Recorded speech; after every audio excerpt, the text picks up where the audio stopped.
Pessoal, muito bom dia a todos aí do Classe Nota 10.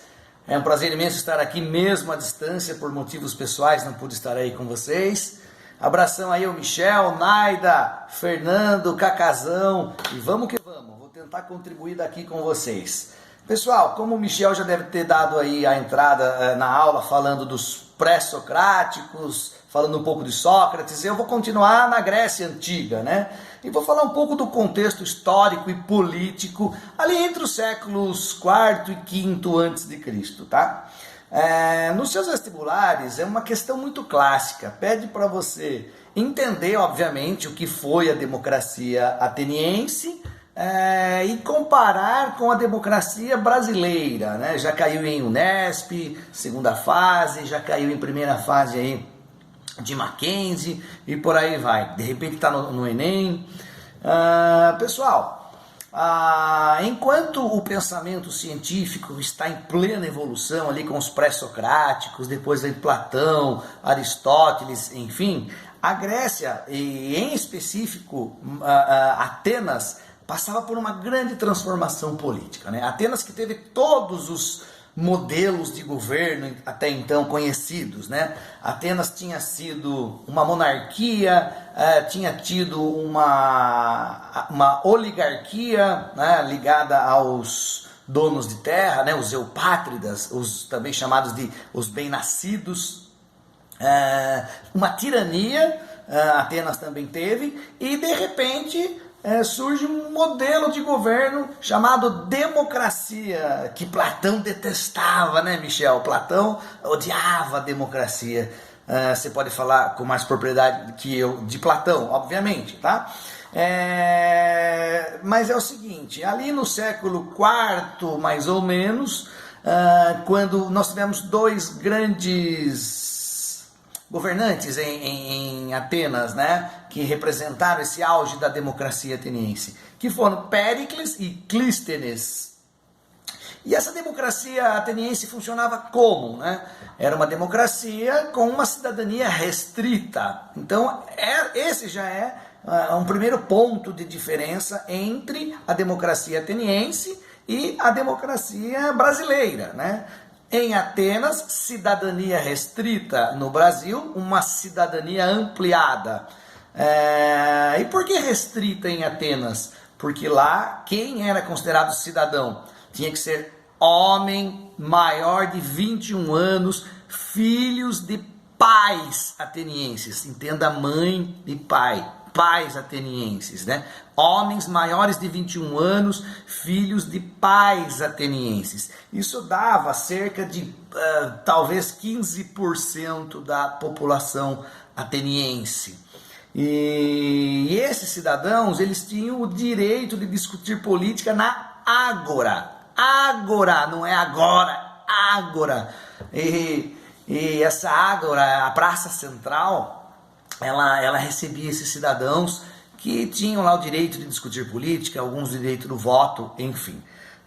Quando a ágora estava lotada, por exemplo, numa decisão muito importante, vamos ou não declarar guerra aos persas, né? Na famosa chamada guerras médicas, né? E aí comparecia na ágora cerca de 4.500 cidadãos para se manifestar ali, se contra ou a favor da guerra contra os persas. Mas eles discutiam tudo. Um exemplo banal, nós vamos ter uma peça de teatro onde será encenado Zeus como protagonista, o principal deus, divindade. Quem vai ser o ator a interpretar Zeus? Até isso eles votavam. E nesse tipo de votação, costumava aparecer ali na ágora 300 a 400 cidadãos para escolher quem ia ser o ator. Quem vai participar dos Jogos Olímpicos, um outro legado grego, né? Os Jogos Olímpicos. Também ali apareciam cerca de 300, 250 cidadãos para escolher qual atleta vai representar Atenas nos Jogos Olímpicos, que era um momento de confraternização ali entre os gregos, que vocês sabem, né, os gregos, o que caracterizava a Grécia Antiga era a descentralização política, né? A Grécia teve 160 cidades-estados, todas com grande autonomia e muitas vezes rivais que viviam em guerra, vide a guerra do Peloponeso. Então discutia-se tudo nessa ágora. E no Brasil, né? No Brasil a democracia não é direta, ela é representativa, nós escolhemos representantes, 513 deputados que estão no Congresso Nacional, 81 senadores, o vereador da sua cidade aí, de Sorocaba, o da minha cidade, gloriosa Tatuí, né? Pode tirar sarro, a cidade é pequenininha mesmo, nem tanto, tá? 120 mil habitantes. Mas mesmo assim, quantos são cidadãos no Brasil? 200 e poucos milhões. Já pensou colocar 200 milhões de brasileiros numa ágora, numa praça central, né? Não tem como. Até existe um instrumento político chamado plebiscito, atualmente, onde o povo é consultado. Plebe, povo, tá? Vem lá de Roma, né? Plebe, onde o povo pode ser consultado através de um plebiscito. Mas é um instrumento político muito pouco utilizado. Então, quem nos representam estão em Brasília, nas câmaras legislativas, por fim, né? Não pode ser direta a nossa cidadania, a nossa democracia, perdão. E em relação à cidadania, todos são cidadãos, inclusive mulheres. Lá em Atenas elas não tinham direito ao voto. Analfabetos atualmente podem votar, ou seja, uma cidadania ampla, e em Atenas uma cidadania restrita. Para finalizar aqui minha fala, eu quero falar um pouquinho do Sócrates. Vocês estão vendo aqui, nesta imagem no meu notebook aqui, é o momento em que ele foi julgado, né, e será morto, né? É a morte de Sócrates. E por que ele foi morto? Porque ele foi acusado de perverter os jovens. Ele tinha lá muitos seguidores, né? E vocês sabem que Sócrates nunca escreveu nada, né? Quem escreveu sobre Sócrates foi seu discípulo, chamado Platão. Tá aqui um livro bacana de se ler, A Apologia de Sócrates. Depois o Michel explica aí o que é apologia. Se vira, Michel, não tô nem aí, eu tô à distância aqui no bem bom. Brincadeira, Michel.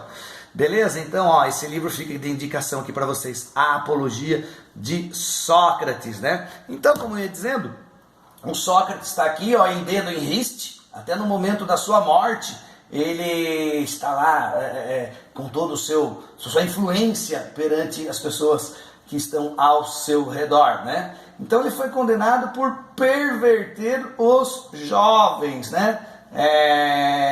Hoje em dia, né, muita gente diz que nas escolas os professores fazem o que com vocês? Né? Ideologizam vocês, né? Pervertem a sua mente com ideologias políticas, doutrinação ideológica. Talvez tenha acontecido a mesma coisa com Sócrates. Já pensou você condenando o seu professor doutrinador à morte? Brincadeira, hein?